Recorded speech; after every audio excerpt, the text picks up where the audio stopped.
सुना है आपको तलाश है अच्छे की, अब खुदा खैर करे अच्छों की।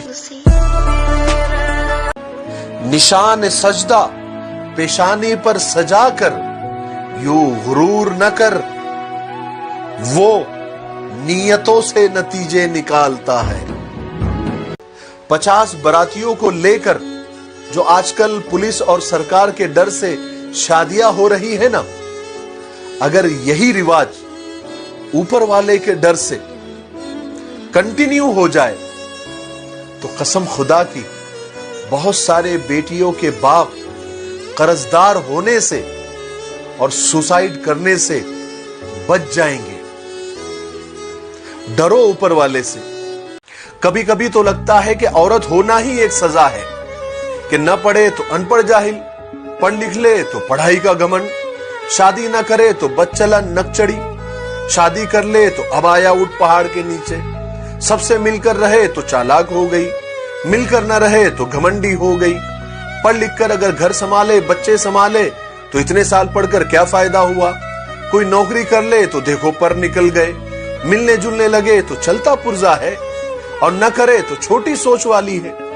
बड़ी लंबी लिस्ट है साहब, लेकिन हमारे लिए और पूरे समाज के लिए बड़ी शर्म की बात है कि एक औरत के लिए हमने कितने मापदंड और पैमाने बना रखे हैं। औरत की ताकत तो इतनी है कि उसे मकान दो तो घर बना देती है, उसे अनाज दो तो खाना बना देती है, प्यार दो तो जान लुटा देती है। इसलिए रिस्पेक्ट एवरी वुमन, हर औरत की इज्जत करना सीखिए। आदमी अच्छा था, ये सुनने के लिए मरना पड़ता है।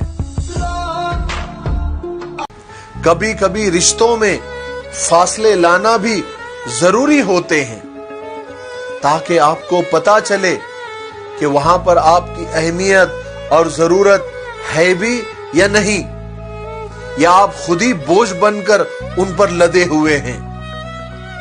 क्योंकि कभी कभी हम किसी के लिए उतने भी जरूरी नहीं होते जितना हम खुद ही सोच कर रखते हैं। बात समझ में आई?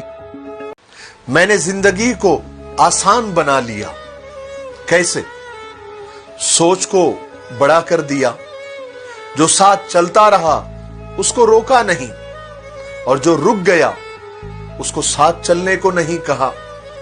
शिकवे शिकायतें कम कर दी। जिसने हाथ बढ़ाया उसे थाम लिया, जिसने दामन छुड़ाया उसे खुदा हाफिज कहा, उससे वजह भी नहीं पूछी।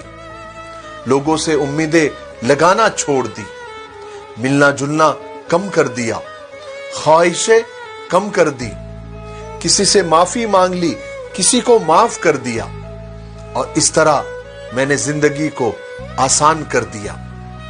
और आपने उम्मीदों का दामन थाम रहे हो तो हौसला भी कायम रखना, क्योंकि नाकामियां जब चरम पर होती है तब कामयाबी बेहद करीब होती है। बात समझ में आई? जिंदगी एक गिफ्ट है, कबूल कीजिए। जिंदगी एक एहसास है, महसूस कीजिए। जिंदगी एक दर्द है, बांट लीजिए। जिंदगी एक मिलन है, मुस्कुरा लीजिए। जिंदगी एक जुदाई है, सब्र कीजिए। जिंदगी एक आंसू है, पी लीजिए। जिंदगी आखिर जिंदगी है, जी लीजिए। हमारे समाज में सबसे अच्छा रिश्तेदार वो है जो मर चुका है। इंसान को थोड़ा मस्तीखोर भी होना चाहिए, क्योंकि सीरियस लोग तो हॉस्पिटल में मिलते हैं, और जिसकी मस्ती जिंदा है उसकी हस्ती जिंदा है, वरना ये समझ लो कि वो जबरदस्ती जिंदा है। कम शब्दों औरत को नापने के लिए हमने कितने पैमाने, कितने मापदंड बना के रखे हुए हैं।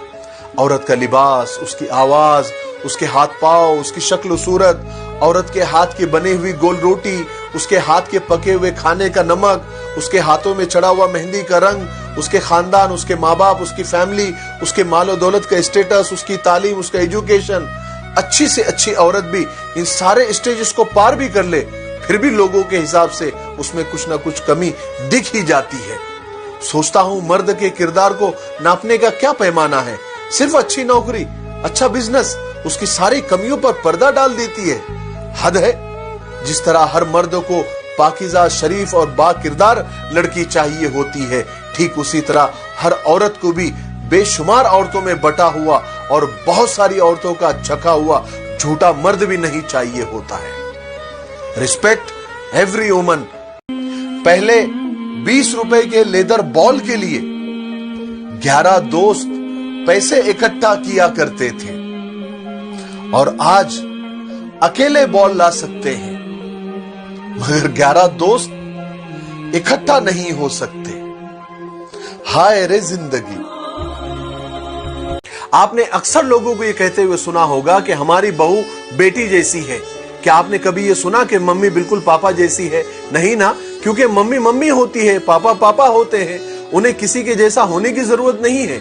जब हम किसी के जैसा होना चाहते हैं तो हम अपने अस्तित्व पर ही प्रहार करते हैं। बहू बेटी जैसी होनी चाहिए, यह जुमला बहू की पहचान पर ही सवाल उठाता है। क्यों बहू होने में कोई खास बात नहीं है जिसको बेटी जैसा होने का प्रमाण चाहिए? हम बहू को बेटी जैसा प्यार देंगे, इसका मतलब बहू जैसा प्यार होता ही नहीं। इसकी तुलना करना ही बेबुनियाद है। बेटी घर में जन्म लेती है, बहू दूसरों के घरों से आती है, बहुत कुर्बानी त्याग देकर आती है, तो वो बेटी जैसी कैसी हो गई? बहू अपने आप में एक संपूर्ण पहचान है। बेटी को खूब प्यार दीजिए, लेकिन बहू बहुत त्याग देकर आपके घर आई है, उसको उसकी पहचान दीजिए। उसको किसी के जैसा नहीं, उसको उसके हक के बराबर प्यार दीजिए। बात